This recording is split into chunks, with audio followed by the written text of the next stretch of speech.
So hi guys, welcome to another blog. আর আজকে কিন্তু সানডে, আর সানডে বলে একটা আউটিংয়ের প্ল্যান হয়েছে ছোট্ট করে। তো চলো আমাদের সাথে দেখা যাক কোথায় যাচ্ছি। তো আজকে কিন্তু আমি আছি, অনিকেত আছে, ড্রাইভ করছে, আর পেছনে দুজন আছে। হাই বলে দাও। এখন কোকোমেলন দেখছে, কেন কি ওর সন্ধ্যাবেলা খাওয়াটা হয়নি। এই দেখ, এখানে হাই বলো। বেবে কোথায়? কে কে যাচ্ছে সাথে? কে কে যাচ্ছে তোমার সাথে? মিমি, মাম্মা, আর আর আর আর মাম্মা, আর আর আর আর কে বসবে এখন? হ্যাঁ ভাই, আর আর তুমি তোমার কথা বলো না। ডান দিকে তুমি যাচ্ছ না? তুমি কে? তোমার নাম কি বলে দাও। মানে যেখানে দেখবি পুলিশের গাড়ি দাঁড়িয়ে আছে। কি নাম? কি নাম? রুদ্বিক বিশ্বাস ওর নাম। আমরা আন্দুল রোড দিয়ে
তো ফাইনালি আমরা পৌঁছে গেলাম। তোমরা মোটামুটি একটা আন্দাজ হয়তো করতেই পারছো, দেখতেই পেলে। আমরা লেক টাউনের রাস্তা ধরে এলাম। সেকেন্ড ব্রিজ থেকে নেমে আমরা কিন্তু মা ফ্লাইওভার ধরলাম, তারপর লেক টাউনের রাস্তার দিকে এলাম। অর্থাৎ সোজা কথায় বলা যায় যেটা এয়ারপোর্টের দিকে। তারপর আসলে এটা হলো রাজারহাটের দিকে এবং তেঘরিয়া অ্যাকচুয়ালি বলা যেতে পারে অ্যাড্রেস। তো আমরা বেশ কিছু খোঁজাখুঁজি করার পর এই রেস্টুরেন্টটাকে সিলেক্ট করেছিলাম। রেস্টুরেন্টের নাম হলো ফ্রেন্ডস অফ PHO। তো নামটা বেশ ইন্টারেস্টিং ছিল, আর আমরা একটু জোম্যাটোতে দেখেও ছিলাম, ডেকরটাও বেশ ইন্টারেস্টিং ছিল। তো এখান থেকে আমরা উঠে যাচ্ছি। এখানে আমরা আগে থেকে টেবিলটা বুক করে নিয়েছিলাম। আর এটা হলো ফার্স্ট ফ্লোরে না, মনে হয় সেকেন্ড ফ্লোরেই ছিল। তো এই যে লিফটে করে আমরা সবাই মিলে উঠে যাচ্ছি এবার ওপর দিকে। আর লিফটে যেহেতু যাওয়ার ব্যাপার ছিল, তাই জন্য কোনোরকমভাবে কোনো অসুবিধা সেরকম হয়নি। মানে তোমাদের সাথে যদি কোনো এজেড পার্সনে থাকে তো কোনো অসুবিধা হবে না।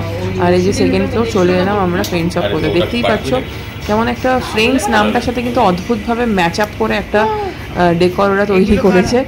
আর অ্যাকচুয়ালি এখানে এশিয়ান কুইজিন অ্যান্ড টিবেটিয়ান কুইজিনের বেশি ব্যাপার ছিল। তো যাওয়ার পর ডেকরটা দেখে কিন্তু বেশ মনটা ভালো হয়ে গেল। আর এরকম সুন্দর গ্রিনারি যদি থাকে তাহলে কার না মন ভালো লাগে। এই দেখতেই পাচ্ছ একটা গোটা কার কিন্তু এখানে রয়েছে। এটা কিন্তু বেশ ইন্টারেস্টিং ছিল আমার কাছে। তো এরপর আমরা আস্তে আস্তে একে একে ঢুকে পড়লাম। আর তারপর আমাদের সিটে আমরা পৌঁছে গেছি। এবং সব থেকে মেনলি যেটা বলার বিষয়, ওদের কিন্তু সার্ভিস ভীষণ ফাস্ট ছিল। মানে আমরা অর্ডার করা মাত্র খাবার পৌঁছে গেছে টেবিলে। আর যেহেতু কি এটা ইটালিয়ান নয়, এশিয়ান অ্যান্ড টিবেটিয়ানের কুইজিন ছিল বেশিরভাগ। তো আমরা কিন্তু একটু বেছে বেছেই ট্রাই করেছি এবং ওনারা আমাদেরকে সাজেস্ট করেছে। বাও, কোথায় এসছো তুমি? কোথায় এসছি আমরা? বেবি এসছি। আর কে কে এসছে?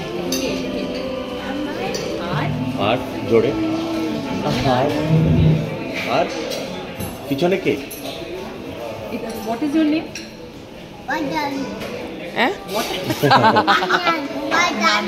বড় কুটুস ওয়াটারমেলন। আবার জোরে, What is your name? আবার বলছি ইচ্ছা করে। আচ্ছা এদিকে আসো, এদিকে আসো,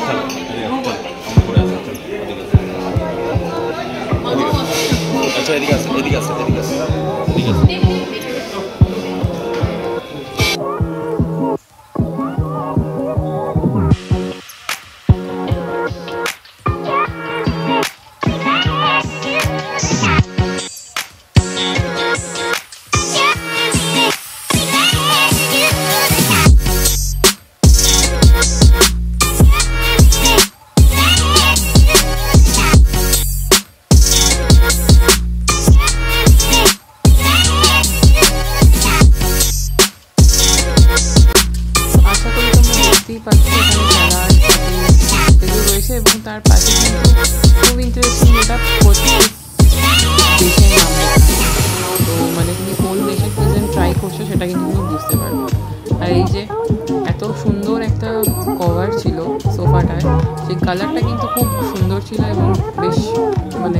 মন ভালো করে দেওয়ার মতো। দিনটা এত সুন্দর ছিল। আর এই ওপরে এই সুন্দর সুন্দর পুতুলগুলোকে জানি না এটা অ্যাকচুয়ালি কিছু স্টোরি আছে কিনা, এটা বেশ ইন্টারেস্টিং ছিল আর খুব কিউটও লাগছিল।